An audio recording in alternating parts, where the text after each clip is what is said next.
ଅଧା ରହିଲା ଫିଫା ବିଶ୍ୱକପ୍ ସ୍ୱପ୍ନ। କାନ୍ଦି କାନ୍ଦି ବିଦାୟ ନେଲେ ଫୁଟବଲ ଷ୍ଟାର କ୍ରିଷ୍ଟିଆନୋ ରୋନାଲ୍ଡୋ। ସ୍ପେନ୍ଠାରୁ 1-0 ଗୋଲରେ ହାରି ବିଶ୍ୱକପ୍ ଅଭିଯାନ ଶେଷ କରିଛି ପର୍ତ୍ତୁଗାଲ। ଫାଇନାଲ ଖେଳିବାର ଆଶା ଅଧାରେ ରହିଛି। ଏ ମ୍ୟାଚ୍ଟି ରୋନାଲ୍ଡୋଙ୍କ ପାଇଁ ବେଶ୍ ଗୁରୁତ୍ୱପୂର୍ଣ୍ଣ ଥିଲା, କାରଣ ଏହି ବିଶ୍ୱକପ୍ ତାଙ୍କ କ୍ୟାରିୟରର ଶେଷ ଟୁର୍ଣ୍ଣାମେଣ୍ଟ ଥିଲା। ଫୁଟବଲରୁ ସେ ଅବସର ନେବେ ବୋଲି ଘୋଷଣା କରିଛନ୍ତି।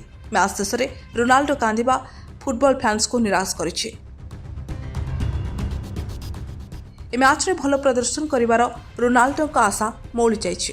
କ୍ରିଷ୍ଟିଆନୋ ରୋନାଲ୍ଡୋ 2003 ମସିହାରେ 18 ବର୍ଷ ବୟସରେ ପର୍ତ୍ତୁଗାଲ ଜାତୀୟ ଦଳ ପାଇଁ ଡେବ୍ୟୁ କରିଥିଲେ।